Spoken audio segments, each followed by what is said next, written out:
Assalamualaikum sahabat Discover Aceh. Alhamdulillah nih Safer sedang berada di salah satu galeri ya, galeri studio seni lukis milik dari Pak Zul.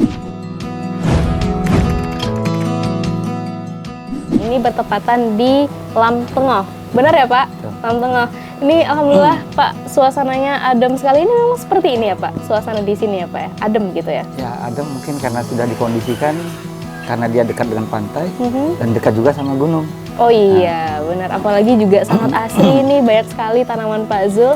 Kita nanti tidak hanya mengulik-ngulik tentang lukisannya, tapi juga tentang bagaimana nih inspirasi Pak Zul untuk bisa menghadirkan nih banyak sekali tanamannya ini Pak ya. Kemudian juga kita nanti bakal ngobrol dengan adik-adik kecil Kemilau dan Bintang. Boleh ya Pak? Boleh. Boleh ya. Langsung saja, Discover Aceh. Let's go!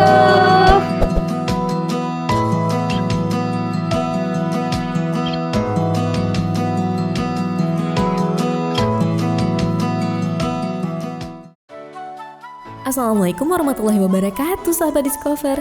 Kami akan menyuguhkan seputaran informasi wisata edukasi. Dan sudah sangat lama ya kita tidak ditemani oleh host kita yang satu ini. Bersama Safira Febriana kita akan menelusuri seperti apa sih wisata edukasi melalui perspektif seni. Aceh dengan segala keindahan dan latar belakangnya bangkit dari tsunami mengantarkan salah seorang seniman lukis untuk tetap tinggal dan berkarya di sini. Penasaran? Ikutin kita terus, Discover Aceh, let's go! Ini Pak Zul ini gimana ceritanya bisa nyampe di Aceh? Katanya bukan orang Aceh ini Pak. Gimana Ya, ceritanya Pak? Kalau dilihat asal-usulnya sih memang saya asalnya dari Pontianak ya, dari Kalimantan Barat sana. Setelah malang melintang ke beberapa tempat di Indonesia, akhirnya saya coba membuat gagasan untuk bagaimana bisa mengabadikan lewat karya seni itu, maksudnya seni lukis atau sketsa itu dari Sabang sampai Merauke, ya kan? Pikir, berarti kalau itu kita harus mulai dari nol. Maka berpikir bagaimana supaya bisa mulai dari Aceh gitu loh. Oh, ceritanya. dari Aceh. Di 2013 mulainya. 2013. Berarti Bapak dulu ini lulusan mana ini waktu berkuliah? Kalau pendidikan memang saya sempat serius gitu, maksudnya melukis itu bukan saja hobi dari SD, SMP, SMA, tapi sampai ke perguruan tinggi di Institut Seni Indonesia Yogyakarta. Oh, di Jogja. Dan memang mengambil jurusan seni lukis gitu. Terus menikah dengan orang Aceh itu gimana tuh Pak ceritanya? Jadi tuh, Pak? di 2013 itu saya searching, memang ada event besar yang berkaitan dengan ruang seni ya, Pekan Kebudayaan Aceh. Saya pikir waktu itu ini pasti para seniman ini pada ngumpul tuh di situ. Jadi ini momen yang pas bagi saya untuk bertandang ke ujung Sumatera waktu itu. Dan pas betul bersama dengan momen pembukaan saya bisa berkenalan dengan para pelaku seni yang ada di Banda Aceh waktu itu. Kemudian mengenal bagaimana keterpikatan saya sama alam budaya yang saya lihat, yang rasakan saat itu. Hingga akhirnya baru beberapa minggu saya sudah bisa sampai ke Pulau Bre, ke Sabang, ke beberapa wilayah yang lain dengan catatan berupa sketsa-sketsa dan lukisan yang memang saya bikin langsung pada saat itu. Hingga akhirnya saya bisa ketemu pasangan. Itu Ibu pelukis juga pada masa itu? Bukan. Oh, bukan. Ibu kebetulan perawat, maksudnya perawat saya dan anak-anak gitu. Bener-bener.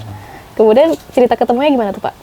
Ya di ajang PKA itulah kan, dimana semua masyarakat cenderung menghadiri acara tersebut. Ya mungkin itulah ya, lahir, rezeki, jodoh, maut itu memang sudah ditakdirkan untuk kita ditemukan gitu loh, di luar batas kemampuan kita sebagai manusia itu kan. Jatuh cintanya di PKA berarti ya, luar biasa.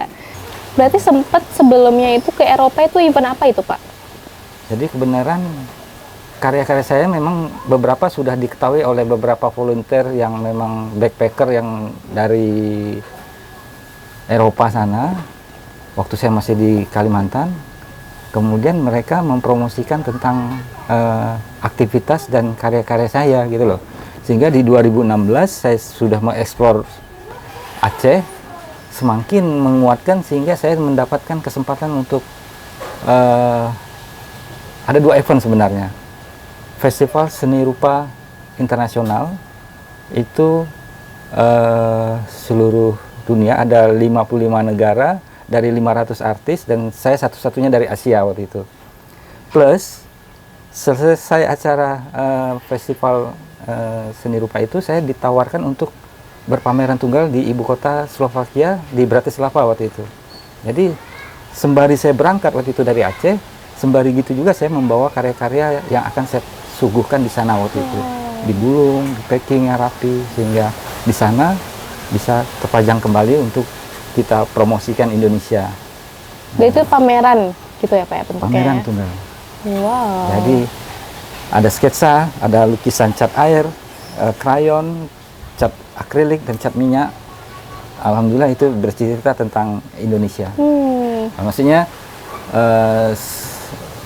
sedikit cerita alam dan budaya Indonesia, karena kan Aceh ada, Kalimantan ada, Jawa ada, walaupun tidak secara utuh, tapi dengan saya menyuguhkan itu, orang di luar sana akan tahu, oh ini loh Indonesia gitu. Bapak satu-satunya dari Indonesia? Iya, satu-satunya dari Asia waktu itu. Oh, Asia juga? Asia, waktu luar yang biasa. acara Festival Seni Rupa Internasional itu. Nah, di tahun? 2016. 2016. Bulan September. September ya? Ya. Luar biasa itu. Berarti itu memang ada, apa ya bahasanya, saya kurang paham bahasanya Pak. Memang pameran yang memang karya Bapak sendiri begitu? Atau gimana? Perwakilan? Kan ada 2 event nih, tadi saya bilang. Ada Festival Seni Rupa Internasional, itu kita gabungan dari seluruh artis dunia itu kan, dan saya satu-satu dari Asia. Kemudian setelah selesai acara 2 minggu itu di Seninanya, saya memang sudah dikondisikan untuk berpameran tunggal di Bratislava. Jadi karya saya yang dari gulung itu mereka siapkan dengan pembingkaian dan segala macam, itu udah dipersiapkan gitu ya, sama pihak galeri yang mengundang saya ini. Nah, selesai acara ini saya udah langsung ke ibu kota negara, disupport sama Kedubes RI waktu itu Pak Toro itu. Beliau sangat mensupport saya, dan saya pun bangga gitu menjadi duta Indonesia waktu itu. Betul. Wow, luar biasa pameran tunggal ya Pak ya. Wow, keren banget. Itu sebelum menikah? Udah. Oh, itu sudah. Ibu nggak ikut? Waktu itu jatahnya cuma 1. Oh, jatahnya cuma 1. Nggak apa-apa. Yang penting oleh-olehnya ada ya Pak ya. Betul. Berarti setelah itu kembali ke Aceh? Kembali ke Aceh. Tinggal di Aceh. Mentransfer semangat yang saya dapat dari sana, agar kawan-kawan yang punya hobi itu kalau bisa dinaikkan lagi hobinya, bisa menjadi profesi, atau yang pelajar-pelajar yang punya minat, jangan istilahnya menjadi seniman itu bukan sesuatu yang tidak menjanjikan gitu loh. Nah, jadi karena kemampuan ini juga sebenarnya anugerah ya. Jadi sayang kalau bakat-bakat yang ada itu justru tertahan atau tidak berkembang karena tidak adanya informasi yang mereka terima. Betul. Nah, ini tentang Bapak singgung tadi, seniman itu sebenarnya menjanjikan seperti itu kan Pak. Ini dari Bapak pribadi nih, mungkin dari lingkungan keluarga, apakah ada dorongan untuk menjadi seniman, atau keluarga ada sedikit menentang untuk apa kamu menjadi seniman, itu gimana tuh Pak? Kalau dari orang tua, saya justru bingung gitu loh.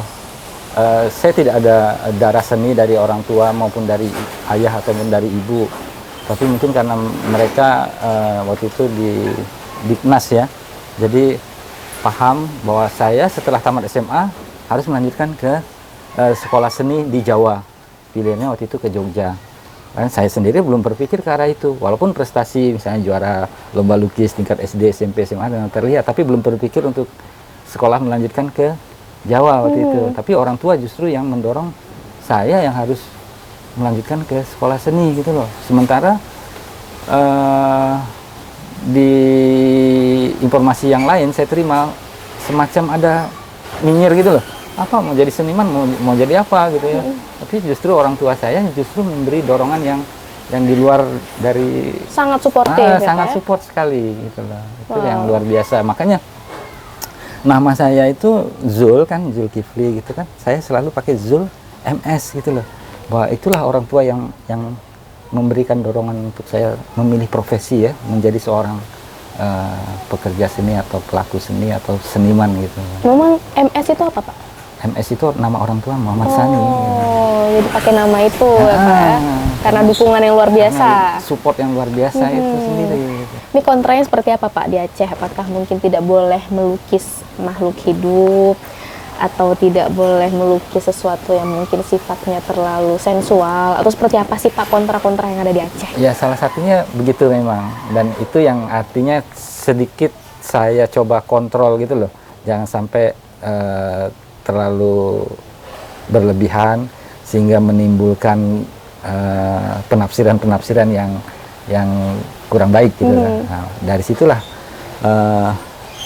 kita autokritik gitu loh dengan apa yang akan kita bikin, terutama yang memang karya ya. Lain kalau order ya, kalau order kita tinggal mengikuti aja kemauan konsumen gitu kan. Nah, di situ mungkin yang harus kita sedikit perhatikan di sini. Berarti susah nggak Pak menjadi seniman di Aceh? Ya kalau susah, profesi apapun pasti ada susah ada senangnya gitu kan. Termasuklah menjadi seorang pelukis gitu.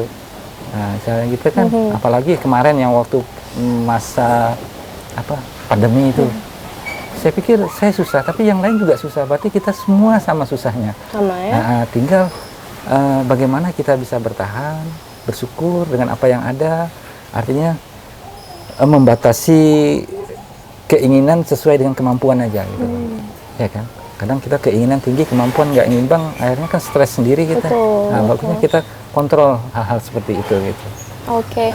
Sepengetahuan Bapak nih, ada nggak sih memang ada seniman-seniman yang sebenarnya keren di Aceh tapi merasa tidak terlalu exposure-nya tidak terlalu menonjol di sini sehingga mereka memilih untuk berkarya di luar? Sepengetahuan Bapak ada?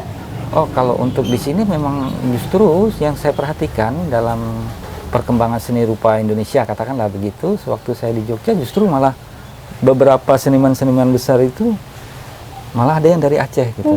Dan ada juga yang setelah saya di sini pun mereka malah memilih untuk hijrah keluar, dan alhasil memang mereka punya ruang yang lebih besar untuk diapresiasi ya.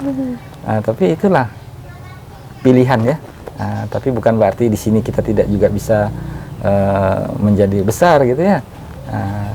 Tapi mungkin atmosfer untuk bisa lebih berkembang memang ada di luar sana gitu. Ada di luar ya Pak ya. Cuman ini nih yang bikin kita masih penasaran, sekuat apa sih hal yang bikin Bapak itu pengen stay di sini tuh terus-terusan, selain mungkin karena istri orang sini ya Pak ya? Apakah karena memang sudah secinta itu dengan budaya, atau memang ketika di sini inspirasi Bapak semakin meluas, semakin merasakan vibe-nya? Ya, seperti di awal tadi saya bilang, alam budaya Aceh itu kalau saya melihatnya, karena saya orang luar ya, saya melihat ke sini menjadi mungkin bagi orang sini sesuatu yang sederhana ya, tapi di mata saya ini unik, ini menarik, dan ini sangat inspiratif gitu loh untuk dijadikan objek dalam berkreasi kita, apalagi ke lukis gitu. Nah, jangankan lukisan, goresan aja, kalau saya bikin goresan tentang sketsa gitu, ini kekaguman orang itu bisa orang-orang dari mana gitu loh yang saya ceritakan tentang Aceh. Dan uniknya lagi Aceh ini, mungkin hikmah dari pasca tsunami, selain Bali, orang mengenal Indonesia itu adalah Aceh, ya kan? Aceh, Jakarta gitu ya, sebagai ibu kota negara, Bali sebagai destinasi wisata dunia ya. Sampai waktu saya pameran di Eropa itu, waktu acara pembukaan kan para dubes-dubes tamu KBRI itu kan diundang, termasuk tamu-tamu yang lain gitu kan. Ada ibu-ibu itu datang, mereka dengan bangga menunjukkan tas bordiran Aceh. Dia saking mau menunjukkan bahwa dia itu pernah ke Aceh gitu loh, pernah ke Indonesia. Saya cukup kaget gitu kan, artinya bela-belain dia bawa aksesoris atau tas yang memang produk dari Aceh, ya kan, untuk menunjukkan empatinya kepada saya waktu itu. Kan artinya kan Aceh cukup populer gitu di luar sana gitu keberadaannya gitu. Ini Bapak melukis biasa di mana? Di sini atau di dalam atau tentatif, tergantung mood? Melukis sebenarnya di mana aja, tapi kalau di rumah saya lebih cenderung milih di luar ruangan. Selain merasa lebih rileks gitu kan, kemudian saya kan punya kebiasaan buruk merokok nih, jadi kan lebih baik kita di luar ruangan aja gitu ya. Nah, Iya, iya. Ini baru nih Pak? masih dalam proses dari bulan puasa kemarin, Oh, tapi karena bukan orderan, jadi kita ngerjakannya kapan sempatnya aja gitu. ini apa ini Pak?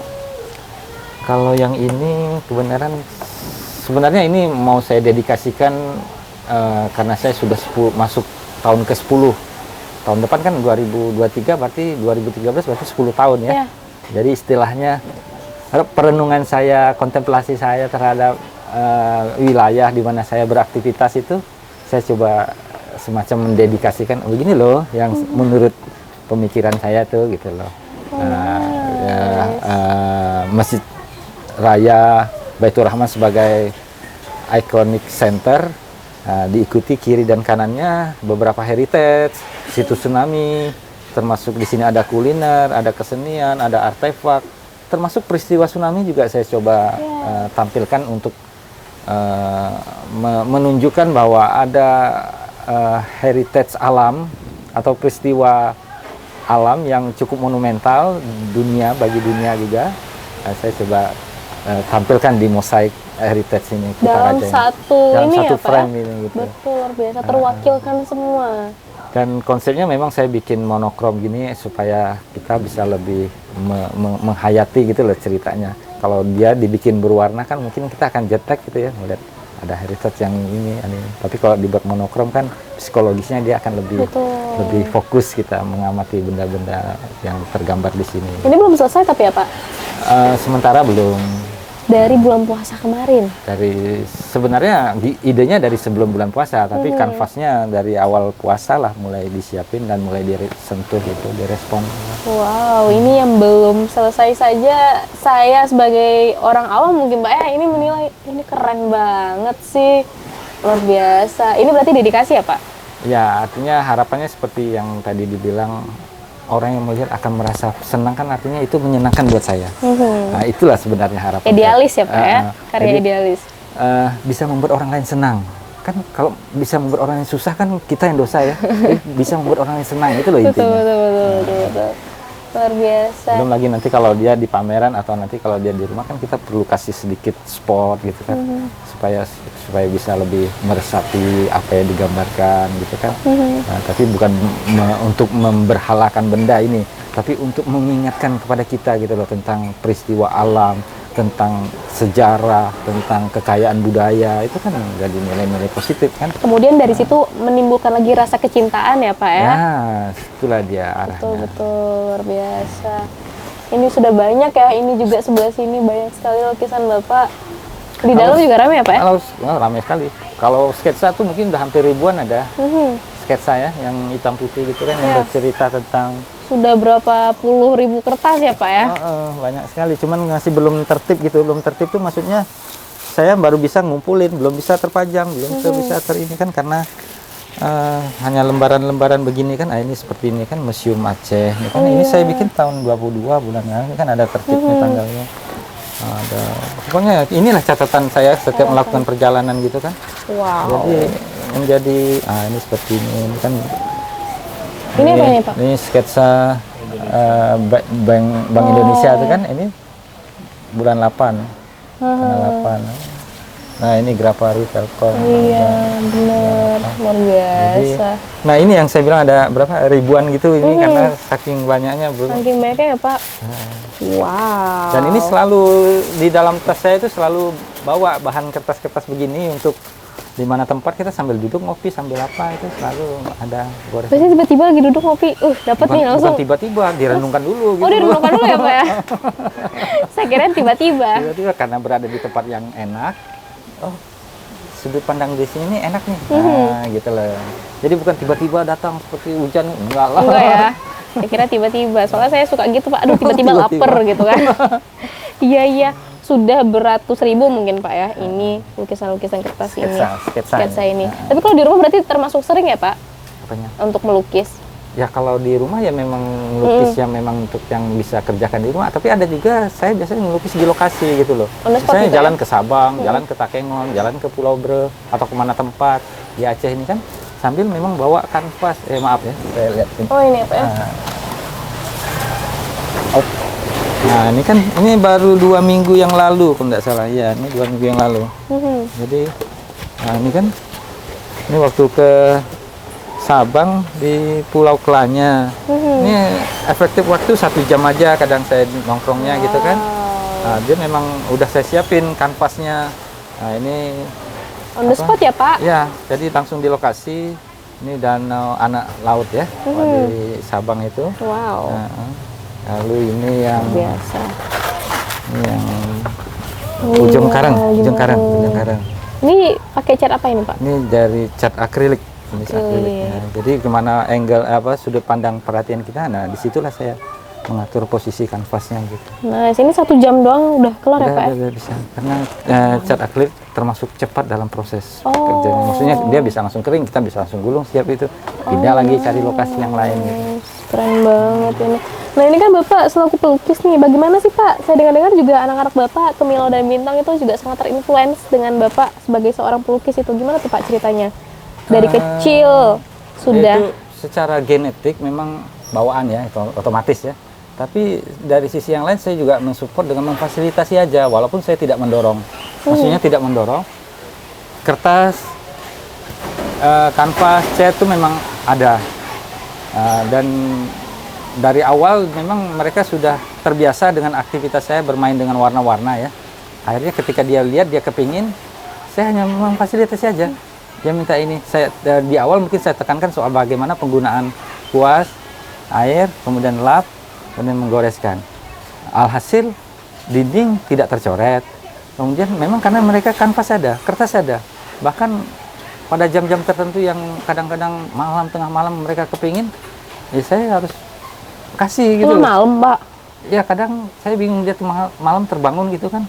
Mau ngapa-ngapain nih, saya mau minta kanvas, ya udahlah, kita memang ada barangnya kan. Oh iya? Kasih aja. Wah, unik sekali. Tiba-tiba malam mimpi gitu ya. Bangunnya nggak ada, langsung minta melukis. Ya. Wow. Misalnya gini, si Bintang kemarin kan ada, dia pagi itu dia lihat aktivitas pesawat-pesawat tempur berseliweran gitu kan. Akhirnya malam dia minta kanvas, dia gambar lah, dia ekspresikan lah. Bermain sih sebenarnya, dia ekspresikan lah apa yang dia bayangkan. Kita cuma nanya, gambarin apa nih Bintang? Oh, pesawat ya. Pesawat, mana pesawatnya? Itu di balik awan katanya. Jadi pesawatnya nggak nampak di balik awan katanya. Imajinasi dia ya, Pak ya? Itu juga waktu pindah kemari. Kan ada bukit yang diuruk di sana itu kan. Jadi memang itu di luar, memang kita melihat tapi tidak menjadi pencermatan kita ya. Tapi dia mencermati berdasarkan imajinasi yang dia tangkap. Malam dia curahkan juga, dia ceritakan tentang pengerusakan alam itu, kesian sama monyetnya katanya. Nanti rumahnya diganggu. Itu cerita dia kan. Oh, ya. Imajinasi dia ya, Pak ya? Luar jadi, biasa, sudah sebegitunya. Dan itu lahir dari bagaimana dia melihat Bapak sering melukis seperti itu ya? Difasilitasi. Dan difasilitasi. Maksudnya tanpa, kadang macam kertas ini kan, saya memang udah tak siapin tuh. Jadi tanpa harus dia minta, dia bisa ambil sendiri. Yang ambil dari sini misalnya kan, kertas-kertas ini kan, dia ambil sendiri, alat-alat. Memang ada kadang di sini. Dan dia tahu cara menggunakannya gitu kan. Kenapa? Jadi begini Pak, ini kan memang saya juga sempat mendengar Bintang pernah menjadi perwakilan pelukis termuda. Iya. Waktu Hari Anak Nasional tahun 2019 sebelum pandemi, usia 15 tahun ke bawah, karyanya diseleksi, maksudnya yang lolos akan mewakili daerahnya. Nah, Bintang waktu itu baru TK, baru 5 tahun kan. Tapi ada karya yang dia bikin, itu mulai dari 1,5 tahun sampai dia berumur 5 tahun, itu ada saya kumpulkan gitu loh. Dari setiap kanvasnya, dan saya bikinkan rangkaian ceritanya menjadi mosaik gitu. Dan inilah yang saya presentasikan ke Galeri Nasional agar bisa diterima sebagai karya lukis anak usia di bawah 15 tahun ke bawah. Alhamdulillah satu-satunya yang dari Aceh. Yang mewakili Aceh di usia 5 tahun, di mana waktu itu menjadi peserta terkecil dari usia 15 tahun ya. Kan dari provinsi lain ada yang 2 anak, ada yang dari Medan, ada dari Kalimantan, dari Sulawesi gitu kan. Alhamdulillah dia dari Aceh, dan alhamdulillah juga disupport sama Pemda termasuk transport dan penginapan kami di Jakarta difasilitasi lah gitu kan. Alhamdulillah, terima kasih. Wow, luar biasa. Termuda dan perwakilan dari Aceh, begitu ya Pak ya. Di tahun 2019 sebelum TK. pandemi, Sebelum masih TK. luar Tapi ya biasa. saya tetap berpikir begini, itu kan dunia masanya ya, tapi bukan berarti si anak harus mengikuti jejak saya. Yang mungkin dia punya cita-cita apa gitu kan, kita dorong aja gitu. Tapi harapan Bapak nih selaku orang tua, apakah pengen banget kalau bisa sih tetap Bintang jadi pelukis gitu, walaupun memang tetap membuka Iya, itu paling tidak kalaupun dia jadi pilot tapi dia bisa melukis Oh, gitu. iya. Kalaupun dia jadi presiden dia senang dengan karya seni kayak Soekarno gitu kan. dari Pak SBY juga Pak SBY gitu ya.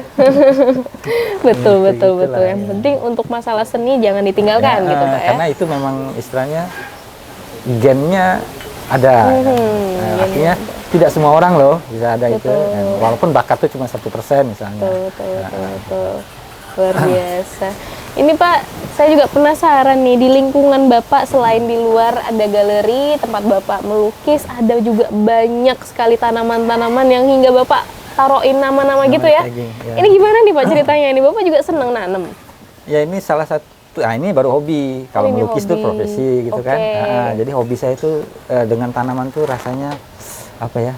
Ada kepuasan, ada kenikmatan, ada kesenangan gitu. Apalagi kalau melihat dia sudah mulai berbunga, mulai dari kita rawat dari biji atau dari kita tanam gitu kan. Nah itu yang mungkin kalau yang tidak hobi nanam mungkin tidak bisa merasakan nikmatnya itu gitu. Oh iya. Nah, untuk penamaan saya memang untuk tujuannya supaya mengedukasi itu kan, jadi anak-anak atau siapapun yang datang kemari, oh ini loh pohon coklat, oh ini pohon kopi, oh ini pohon kayu manis, oh ini pohon pala, lada dan seterusnya kan, sehingga mereka tidak hanya tahu misalnya waktu masak aja, oh ini bawang, tapi pohonnya kayak mana tidak tahu misalnya kan, tumbuhnya seperti apa gitu kan. Nah ini kan ada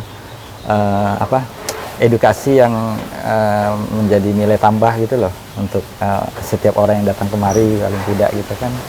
Wih, banyak banget. Berapa lama ini Bapak nanam ini semua Pak? Saya di sini masuk tahun kelima, berarti 4 tahunan berarti sekarang ini kan, karena ada beberapa juga yang terseleksi alam. Waktu itu kan di sini masih banyak kambing, sapi ya, ada juga harus ditanam ulang gitu kan. Nah itu untuk jenisnya ada tercatat ada 55 jenis. 25. Nah, tapi satu jenis ada yang 3, ada yang minimal 1 gitu lah. Wow. Salak, sirsak. Ini Bapak yang nanam sendiri semua?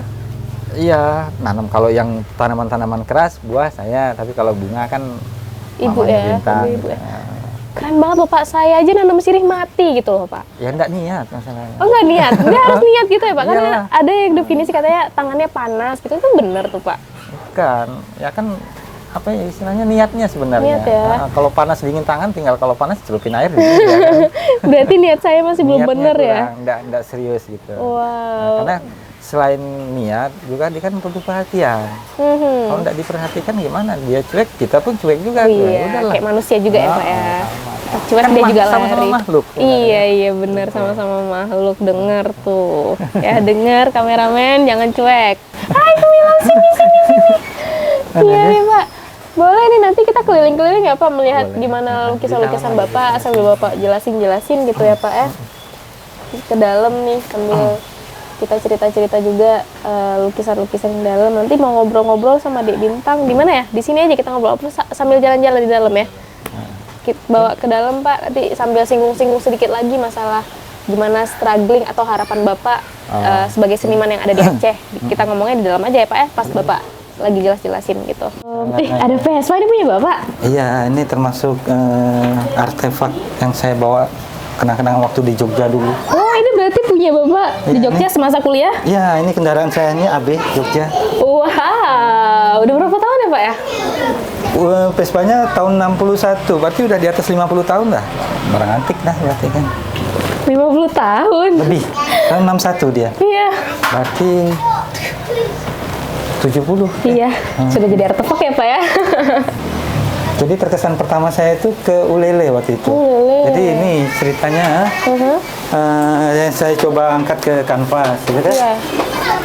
Ini seputaran aktivitas di Pelabuhan Ulele. Saya terkesan waktu itu saya pikir seperti di Venesia gitu loh.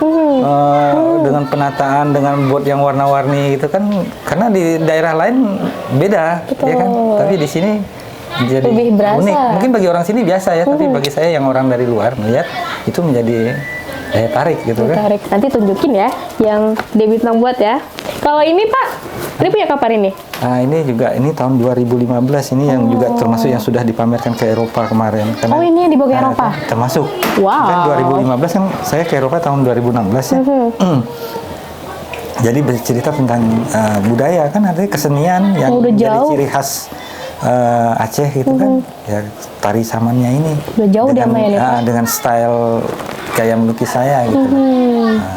Oh, ini agak cerita tentang kerusakan alam beberapa tahun yang lalu, yang asap, yang kabut asap di mana-mana, penerbangan terganggu gitu kan dibuatlah, tapi frame-nya disesuaikan dengan objek lukisannya gitu kan, tentang kerusakan lingkungan gitu kan. Nah, ini loh yang saya bilang tentang tari pukat itu yang belum dipamerkan juga.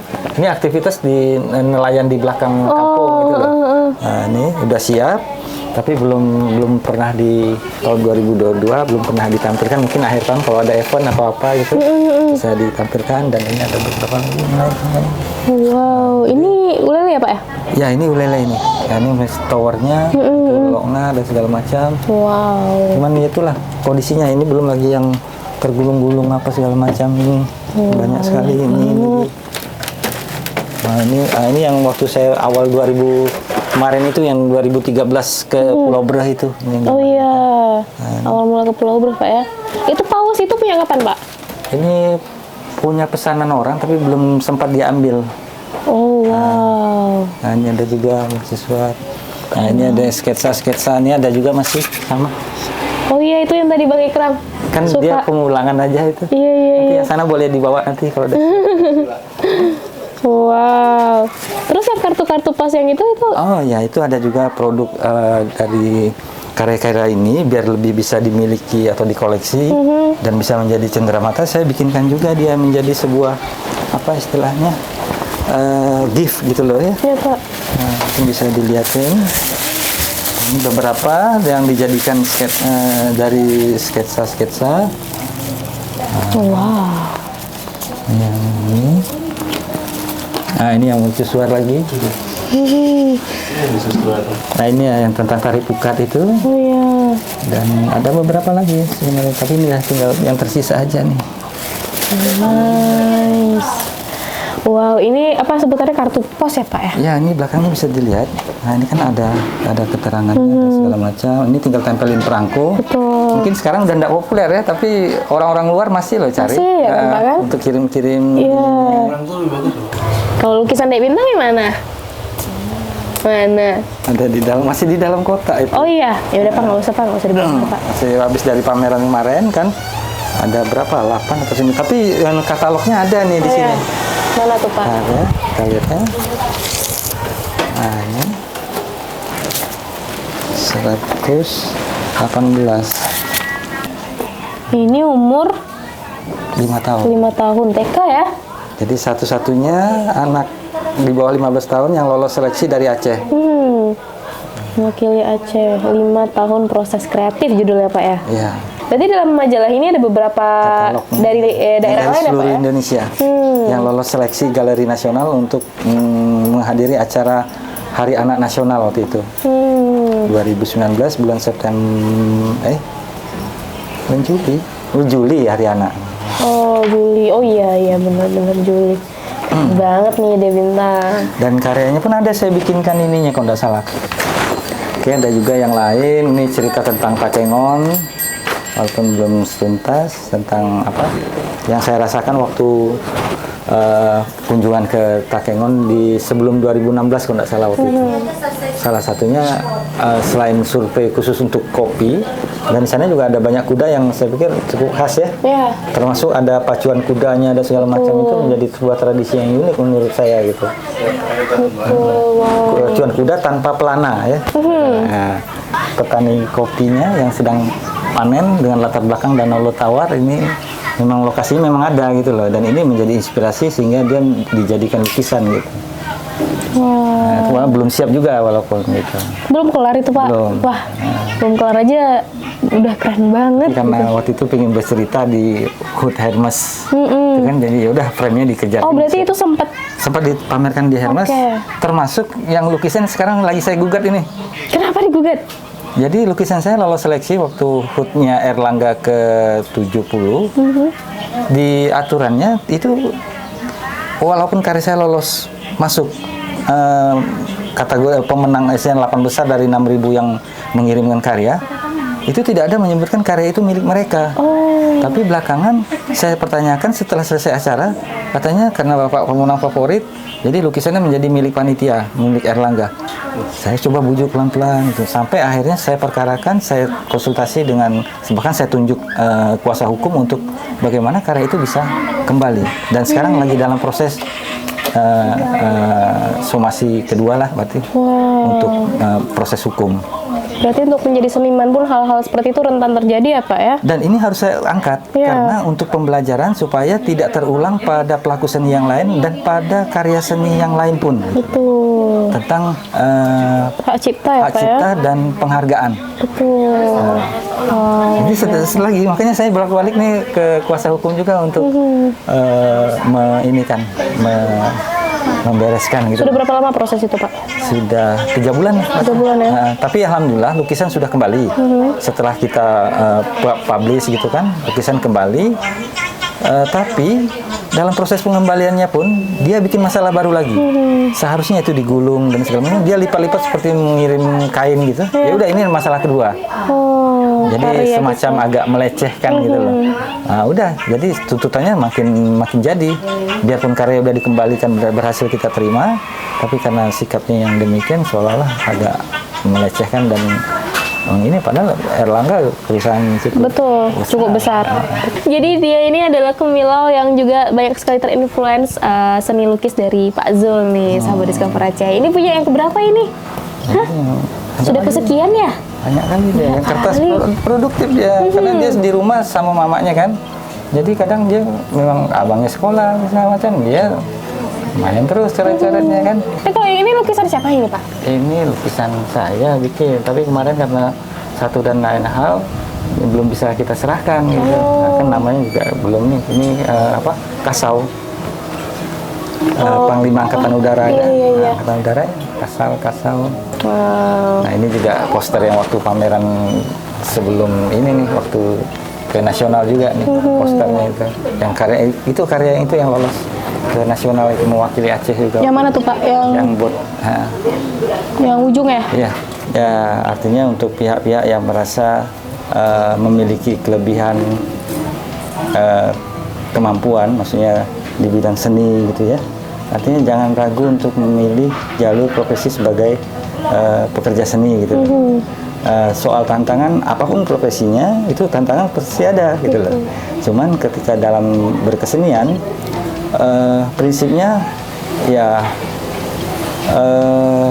tantangan itu justru yang membuat kita naik level, naik kelas gitu loh. Jadi jangan dianggap itu sebuah beban gitu loh. Jadi justru karena adanya ujian itulah yang membuat kita akan naik ke level yang lebih tinggi. Jadi kalau kita pikir tantangan itu menjadi beban, kita akan stuck di situ loh. Dan ini sangat tidak baik bagi perkembangan kita berikutnya. Wow, keren banget. Untuk seniman di Aceh Pak, khususnya seperti apa Pak harapannya? Ya itu, artinya memang Aceh bukan tempat yang bisa menyuburkan pelaku seninya ya, tapi dia bisa tumbuh di sini. Nah, tinggal apalagi di era sekarang kan, meluaskan jaringan, membuka diri sehingga kita tidak taunya main di sini aja gitu kan. Ada ruang seni yang lebih luas di luar, biarpun kita di sini. Discover Aceh, let's go. Pintar.